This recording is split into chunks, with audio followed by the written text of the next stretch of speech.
অমর থাকবে এই জায়গাতে, এবং ওই কমিটির প্রত্যেকটা সদস্যকে তাদের এই ধরনের একটা কাজের ইচ্ছার করে সেটাকে সফল করার জন্য আমার তরফ থেকে আন্তরিক ধন্যবাদ জানাই। আজকের এই শহীদ দিবসের এই অনুষ্ঠানে সনদবাবু আছে, নিপেন আছে, সমাজকর্মী সনদবাবু আমাদের প্রফেসর সবাই জানি আমরা, আমাদের মোহনবাবুর যিনি শহীদ তার পরিবারের লোকজন আছে, উজ্জ্বল আছে, আরো গুরুত্বপূর্ণ সব নেতা কর্মী সমাজকর্মী যে যে জায়গায় যে যেমন ভাবে প্রতিষ্ঠিত তারা অনেকেই উপস্থিত আছেন। আমার স্নেহের ভাই বোনেরা আছে, বেশিরভাগই আমার থেকে ছোট।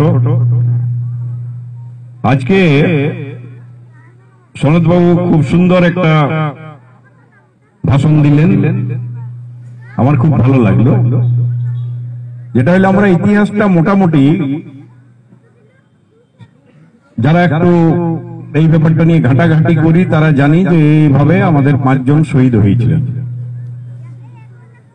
মোহন মাহাতো, গণেশ মাহাতো, গোকুল মাহাতো, শীতল মাহাতো, সহদেব মাহাতো। সত্য কিঙ্কর বাবুর নেতৃত্বে তারা স্বাধীনতার আন্দোলন করত, এবং আন্দোলন করার পর সত্য কিঙ্কর দত্তকে মারা হয়, শহীদ হয় তিনি। পরবর্তীকালে তার স্মৃতিতে ওই সত্য মেলাতে মেলা করা বা তার স্মৃতিকে নিয়ে আসার জন্য যে আয়োজন করা হয়েছিল সেখানে ব্রিটিশরা গুলি চালায়, আপনারা সকলেই জানেন। এখানে এটার একটা গুরুত্ব আছে। সেই গুরুত্ব হচ্ছে এই যে এই স্বাধীনতা আন্দোলনটা বিহারের মধ্যে, আমরা তখন বিহারে ছিলাম, বিহারের মধ্যে সব থেকে প্রথম ফার্স্ট ফায়ারিং ইন বিহার, এটাকে বলা হয় ফার্স্ট ফায়ারিং ইন বিহার। এইটা আপনাদের সকলকে মনে রাখতে হবে। আরো অনেক জায়গাতে অনেকভাবে আন্দোলন করে মানুষ শহীদ হয়েছে, আমাদের যারা দেশকে ভালোবাসেন, দেশের যারা দেশপ্রেমিক তারা শহীদ হয়েছেন, কিন্তু এই প্রথম ফার্স্ট ফায়ারিং ইন বিহার এটা কিন্তু আমাদের এখানেই ঘটেছে, এবং সেখানে আমাদের এই 5 জন শহীদ হয়েছেন। এটা আমাদের একটা গর্বের বিষয় যে প্রথম বিহার রাজ্যের সব থেকে প্রথম যারা শহীদ হলো গুলির মাধ্যমে সেটা হচ্ছে আমাদের ইচাগ অঞ্চলের সত্যমেলার মাঠ এবং এই 5 জন মানুষ যারা আমাদের দাদা দাদি। আজ এটা আমাদের একটা গর্বের ব্যাপার। আমি এই কথাটা আমাদের রাষ্ট্রপতি ছিলেন প্রণববাবু, ওর সাথে আমার ব্যক্তিগত সম্পর্কও ছিল। তাকে একদিন বললাম যে দেখুন এই ব্যাপার আমাদের এটা এমন একটা হয়ে গেছে, এটা বিহারে, আমরা বিহার থেকে বেঙ্গলে চলে এলাম, এইবারে এদের যে শহীদের যে বিষয়টা এটাকে ঠিকভাবে এখনো তুলে ধরা হচ্ছে না, এটাকে একটু দেখুন। তো আপনি তো ঝালদা যাচ্ছেন, মানে আমাদের সত্যমা এসে 100 বছর ছিল, আমি বলেছিলাম, তো সেটাকেও আমরা উদ্বোধন করো। হ্যাঁ এটা করো, এটা করো। রাষ্ট্রপতির উদ্বোধন করলে আর কার কি ক্ষমতা আছে, অটোমেটিক রেকর্ড হবে। তখন আমরা সেটা করলাম, এবং তার আগে ওই মিউজিয়ামটা একজন এমপি কে বলে, আমি রাজ্যসভার এমপি ছিলেন, তাকে বলে আমি সেই পয়সাটা আনা হয়েছিল। সনদবাবু যে কথাটা বললো এটা খুব গুরুত্বপূর্ণ। দেখুন আমরা এই মিটিং করছি, ভাষণ দিচ্ছি, গান করছি, সব করছি, কিন্তু এটা আমার খুব লজ্জা হয়, খুব লজ্জা হয়। এই আশপাশের গ্রাম থেকে 5 জন নিজের জীবনটা দিয়ে দিল, আর এই গ্রামেরই কিছু কিছু উচ্ছৃঙ্খল লোক ছেলেরা ওই মিউজিয়ামটাকে যতক্ষণ না ভাঙা যায়, যতক্ষণ না নষ্ট করা যায়, বাইরের লাইটগুলা যতক্ষণ না ভাঙা যায়, এইটা যদি আমাদের মানসিকতা হয় তাহলে আমাদের কি এখানে হতে পারে বলুন তো আপনারা? কি হবে এখানে? আমার চোখের জল আসে, ওখানে আমি যেতে পারি না লজ্জায়। কেন হবে? আমাদের গর্বের ব্যাপার। আপনাদের সকলের আশীর্বাদে আপনারা জানেন আমি অনেকদিন বিধায়ক ছিলাম। আমি পাঞ্জাবে গেছিলাম জালিয়ানওয়ালা বাগের হত্যাকাণ্ড জায়গাটা দেখতে। সেখানেও দেখে আমার তখন মনে হলো এরাকে যেভাবে পুলিশ গুলি করে মেরেছিল, আমাদেরটা কম কিসে, আমাদেরটা সংখ্যা একটু কম, কিন্তু কাজটা একই। ওদের খুব সুন্দর একটা মিউজিয়াম করা আছে। মিউজিয়ামে একদম ডিটেলস কোথা কি কি হয়েছে এগুলো সবাই জানে, লেখা আছে। যেই যাবে সেই যাবে। এখন যে নতুন ছেলে ক্লাস 12-এ পড়ে, সে কি জানে? সে ওইটা যদি দেখতো তাহলে পুরো জিনিসটা জানতো। আমাকে তো জানাতে হবে, উদ্বুদ্ধ করতে হবে কি আমরা, আমাদের এত অবদান। আজকে মানবাজারের দুজন শহীদ, গোবিন্দ মাহাতো, চুনারাম মাহাতো, তাদের নামে কলেজ হলো কিছুটা রক্ষা। তারা থানার কাছে গুলি খেয়ে মরেছিল। তাহলে এই যে বিষয়গুলা, আমাদের এই অ্যাওয়ারনেসটাও একটু দরকার। সবাই কেন আমরা পাচ্ছি না? সনদবাবু বলেছেন ওইটাকে রক্ষণাবেক্ষণের জন্য তাদের তরফ থেকেও চেষ্টা হোক, সব থেকে চেষ্টা হোক। আমি এখানে আইসিআইসিআই ব্যাংকের ম্যানেজারকেও নিয়ে এসেছি। আমি এই কমিটিকে বলবো আপনারা ওর সাথে যোগাযোগ করবেন। ওরা এখানে ব্যাংকওয়ালারা অনেক বিজনেস করে এখান থেকে প্রচুর। ওরাকেও কিছু কিছু সোশ্যাল রেসপন্সিবিলিটি নিতে হবে। রক্ষণাবেক্ষণের দায়িত্বটা তাদের তরফ থেকে নেওয়া হোক এই কমিটির মাধ্যমে। অসুবিধা কি আছে?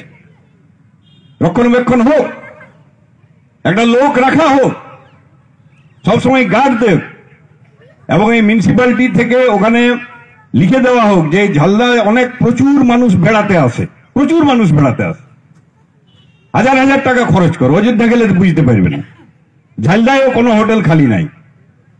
তাহলে তারা যদি জানে যে এখানে একটা এই ধরনের ঘটনা আছে, মিউজিয়ামটা চলো দেখতে চলো, চলো দেখতে চলো, ধীরে ধীরে ওরাও জানতে পারবে যে এলাকাটা এই ধরনের।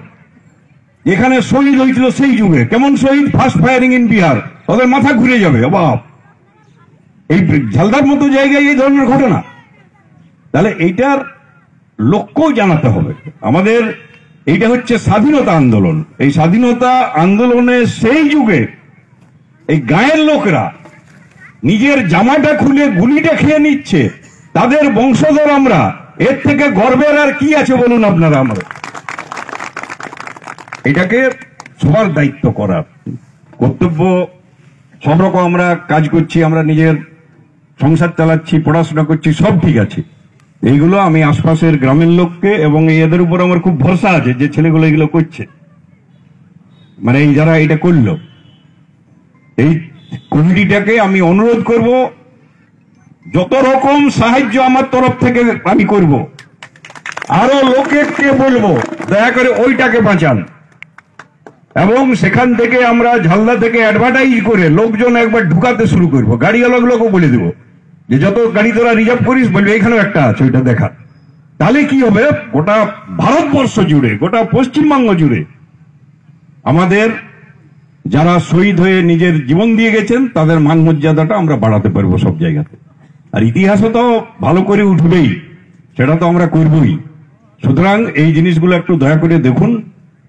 আমি অনুরোধ করব আপনারা সবাই, আজকে যেভাবে এই শহীদ দিবস পালন হচ্ছে, আমি আপনাদের সকলকে তার জন্য কৃতজ্ঞতা জানাই। আমি মিছিলটাও লক্ষ্য করলাম, ভালো, খুব ভালো, খুবই ভালো হয়েছে, খুব ভালো হয়েছে। এবং এই জিনিসটা আপনারা করে চলুন।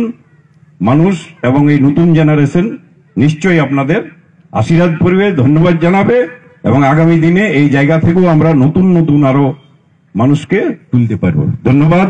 জয় হিন্দ, বন্দে মাতরম। আমার নেতাদের মুখে বড় সুন্দর কথা কহিয়া শঙ্করদা আমরা ডাকিলেন নিষ্কর্মের জন্য বিশিষ্ট সমাজসেবী মানব শঙ্করদাকে।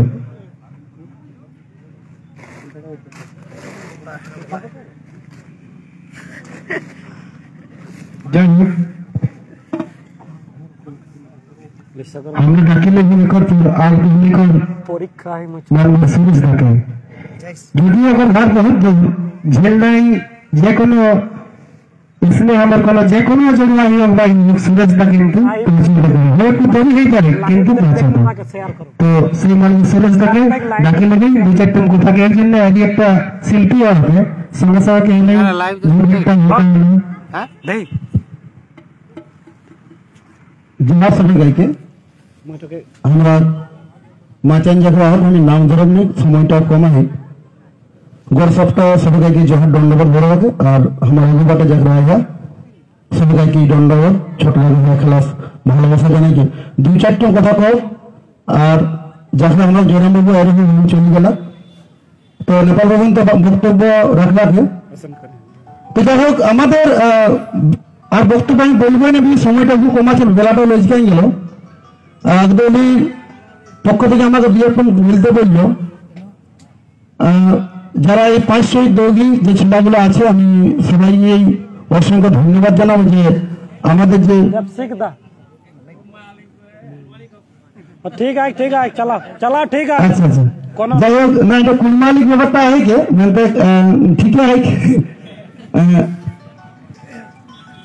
বেশি কিছু কয়েক নাই আমরা যেটা করে যাও আমরা এগুলো আমরা যে করে যেতি আমরা ইতিহাস কেউ লিখে দেবো নিজেরাকেই লিখে যেতি আমরাকে আর এটা কই বছর মোটামুটি আমরা जितनाটুকু ভাগ লো পারলে আমরা যখন বড় হইল তখন দেখে পাই আমি আগে এই যে जितना दिन মাধ্যমিক উচ্চ মাধ্যমিক বা বিএ পড়লা বর্তমান তো গোকুল বনে শীতল মোহন সহদেব যে নামগুলা গোবিন্দ মাহাতো চুনারাম মাহাতো রঘুনাথ মাহাতো বুলি মাহাতো চানকু মাহাতো এবং 1942 সালে যে ভারত ছাড়ো আন্দোলন ওটাই আমার কাছে একটা লিস্ট আছে দেখবে বইমেলায় আমি একটা ইহা করবো মানে আমাকে একটু সোচ লো জেলা তথ্য সংস্কৃতি দপ্তর যে বাবু হ্যাঁ নামগুলা দেবে তোরা অবশ্যই সোশ্যাল মিডিয়া দেখলে তো 1942 সালের যে ভারত ছাড়ো আন্দোলন ওটাই আমরা হিন্দি লোকগুলো একটু মোটামুটি কম তবে ওহা দিকে মানবাজার কেন্দ্রা গোপালনগর পুঞ্চা এখানে যে লোকগুলো কম কখন মাত্র 100 গুলো বেশি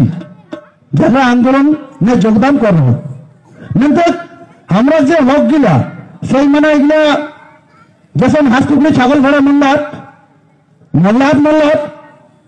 এরপর বেশি কমই নেই এটাই দেখো মাতঙ্গিনী হাজিরা আমি উদাহরণ দেখুন করব যে আন্দোলনটাই মূল 1942 সনে ওটাই অকল ইতিহাসের মেন পাতায় লেখা হলো মেনটা আমরা গোবিন্দ চুনারাম নাম মেনটা বলি নীর হই 1930 সালে যে সিভিল ডিসেবল যেটা আইনি মান্য আন্দোলন আমরা করব এটা প্রবীণ ভারতবর্ষের এরকম জায়গাতে তখন বিহার রয়েছে লোকগুলো আমরা শহীদ হয়ে গেলাম মেনটা ইতিহাসের পাতায় নামটুকুরা নীর হই তো এই যে আমরা দুঃখে আজ দিনটা বড় দেখে আমরা দুঃখের মানার যে আমরা ঘরে কুড়ি ঘরে 5 লোক আমরা মানে শহীদ হয়ে গেলাম মরে গেল মারা গেল ব্রিটিশ পুলিশ তো এটা বেঁচে দুঃখের দিন তো আমরা যে ইতিহাসটা আমরা লিখে হেতি করি চলে হেতি আমরা ইতিহাস আমরা সমাজ আমরা সভ্যতা আমরা সংস্কৃতি একটা কথাই আমরা আগে আমরা জমিটা বা হালটা রয়েছি আমরা জমি দিয়ে গেছিলাম আমরা কলম দিলি রয়েলি ওই আমরা ইতিহাসটা নাই আর যে যাইতে ইতিহাস নাই সে যাতে ভবিষ্যৎ নাই আর যে যাইতে ইতিহাস হয় ওই যাতে ভবিষ্যৎ হয় তো আমরা ইতিহাসটা মুছে দেওয়া হতো তো মুছার ইতিহাসটা আমরাকে পুনর্জীবন করা হেতি আবার আমরাকে লিখে হেতি এটা আমার নির্ভর বলি আর আমি কথা বাড়াবনি সকলকেই ধন্যবাদ জবাব জানাইকে আমি আর নিয়ে শুনতে যাই হোক আমরা মকর পর্ব পায়রা গেলে শিল্পীরা গীত গালাক আর আমি এখন গীত গাই সময়টা নষ্ট করেনি আর ধন্যবাদ ধন্যবাদ গণেশ